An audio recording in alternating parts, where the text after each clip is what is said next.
Секако подготвени сме да ги пречекаме и првите гости утрово, а темата на која што ќе разговараме во наредните минути е од особено значење за општеството. Станува збор за економското зајакнување на жените како еден од клучните предуслови за одржив развој. Меѓутоа, во продолжение ќе ја најавам и мојата гостинка која што во детали ни објаснува што конкретно значи проектот ЕВИ или економско вклучување и правда за жените од Западен Балкан. Разговараме со госпоѓа Кристина Хаџивасилева, директорка на консалтинг Центарот за стратешки развој. Добро ви утро. Добро утро и благодарам на поканата. Благодариме за издвоеното време, па еве за почеток и така да го стартуваме разговорот. Што конкретно значи овој проект? Овој проект економско вклучување и правда за жените во Западен Балкан е практично на регионален проект кој што има за цел промовирање на она што ние како консалтинг веќе речиси 20 години го работиме овде во Македонија, а тоа е промовирање на родовата еднаквост и на женското јакнење во сите сфери на општеството, а конкретно во случајов преку овој проект и на женското економско јакнење. Проектот е регионален проект, значи вклучува партнери од Србија, од Босна, од Црна Гора, го води Care Balkans од Сараево и е финансиран преку програмата за партнерство на Австрија. Така што вклучени се различни партнери од целиот регион да упатат на едно прашање кое што сите не засега. Сега, јас ќе се вклучам во разговорот, иако намерно оставив жени за жени, значи подршка и најава се разбира, и првото прашање од Симона.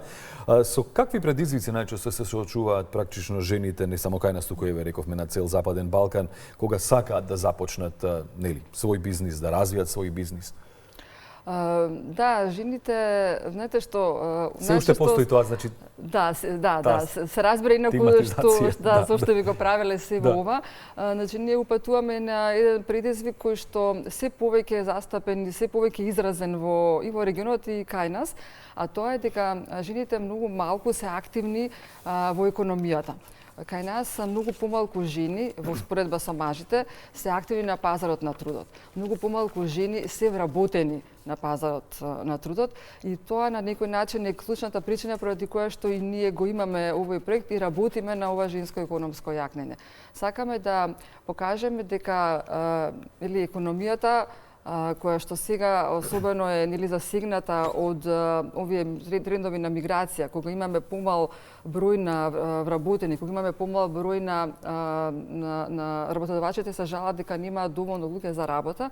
Од друга страна, сакаме да покажеме дека тука има еден потенцијал на жени кои што еве ни стојат неактивни, а кои што може да се вклучат во економијата. Бидејќи секако секоја економија си бара сите кои што се вклучени во заедницата да бидат вклучени во таа економија, за да може да се зајакне и општеството и државата. Кои беа клучните активности кои што се реализираа во рамки на проектот за Македонија? Да, значи активностите се еднакви во сите држави, како што реков, предизвиците се тие и активностите се тие. Можеби не кажав малку повеќе за предизвиците, ќе ги кажам и сега во контексти на активностите кои што ги имавме. Најпрви предизвиците се однесуваат на секогаш се вели дека тоа се финансиите. Да, тоа се финансиите, пристапот до финанси, до капитал, но тоа не е секогаш клучно кога станува збор за жените. Станува збор и за пристап до информации, за тоа каде може да се обратат жените кои што сакаат да започнат бизнис, како да се да пријават за одредена финансиска поддршка, понатаму како да се поврзат со други чинители кои што работат во тој екосистем на развој на економијата, како да се обучат, да стекнат одредени знаења и сознанија во врска со бизнисот и голем дел еден важен аспект за жените во делот на кога зборуваме за економско јакнење е и јакнење на оние други вештини, меки вештини, самодоверба, како да научат да се представуваат, како на некој начин да се продадат себе си и сопствената идеја за бизнис. И токму во тој контекст се нашите активности. Значи, еден дел се однесува токму на ова, на обуки, на зајакнување, на самодоверба, на она што ние го викаме меки вештини, на дигитална писменост, на финансиска писменост. Значи, учење за тоа наједноставни работи, кои се, да кажеме, правата на жените во работниот процес. Значи, кои им се како ако се прекршат некои од тие права, каде да се обратат, што да прават. најосновни работи, да кажем, или ако станува збор за финансиска писменост, кој што исто така имавме обуки. Како да, не знам, да отворат сметка во банка, како да препознаат дали да земат кредит или не, кои се добри каматни стапки за нив, кои не се, како да го планираат буџетот семе. Почнувавме од такви работи, меѓутоа секако работевме и на градење на нивните капацитети за започнување на конкретен бизнис, значи бизнис планирање во случаев. Голем интерес предизвика програмата за поддршка на женското предприемништво. Беше отворен повик за учество на жени, особено од маргинализирани заедници, да учествуваат, се разбира, во оваа програма, преку која беа доделени практично, чинам, 32 гранта. Како беше одзивот? Одзивот не изненади, морам да признам. Ние имавме повеќе од 200 пријави за обуките за започнување и за унапредување на бизнис на жените. Така што од тие 200 и нешто пријави ние одбравме околу 70 жени кои што помина еден процес од неколку месечен процес на обука за бизнис планирање. Значи како се прави бизнис план, односно како се планираат финансиите, како се прави продажбата, маркетинг, како се прави цена на производ. Значи, сите тие аспекти ги помина, за на крај да се пријават за самите грантови, кои што ги доделивме, се пријават околу 70 на жени, 75 жени ми се чини, и од нив ние одбравме 30 на кои што им доделивме грантови и 2 гранта дадовме за социјални предпријатија водени исто така од жени. Што вклучува тие грантови? Грантовите се финансиска поддршка во форма на опрема. Значи, ние обезбедуваме опрема која што им е потребна за да го започнат бизнисот или пак за да го напредат веќе постоечкиот бизнис. Имавме 17 грантови за унапредување на бизнис и 13 за започнување на бизнис. Од колкаво значење е всушност регионалната соработка со останатите држави, нашите соседи, особено и во делот на тоа што можете да направите и споредба како е кај нив, како е кај нас во однос на интересот пред се на жените да посетуваат вакви обуки и да вложуваат во својот кариерен развој и предприемништвото, и дали можеби во нешто и можеме да се пофалиме? Знаете што, предизвиците се слични, како што кажав, значи сите овие држави се соочуваат со истите предизвици како што се соочуваме и ние во однос на намалена активност на жените и потребата тие повеќе да се вклучат во економијата. Во тој дел ова регионална соработка многу ни помогна од аспект на тоа да најдеме заеднички решенија за голем дел од овие прашања со кои што се соочуваат жените, да размениме искуства, да добиеме сознанија, да споделиме маки, меѓутоа и идеи за тоа како некои работите може да се надминуваат во тој секојдневна работа со жените за нивна поддршка. А можете ли да споделите некое позитивно искуство од тоа што вие веќе го сработивте практично со овие добитнички на овие грантови? Дали веќе имаме некоја успешна приказна која може да биде мотивација за понатаму? Грантовите ние ги доделивме пред неполни 2 месеци. Значи многу е рано. Да, иако препознаваме дека има потенцијал, има навистина добри идеи и овој одзив и ова што ни се случи, што го имавме како потенцијал, покажува дека македонските жени навистина имаат идеи и знаат каде може да направат бизнис, односно од која идеја може да развијат бизнис.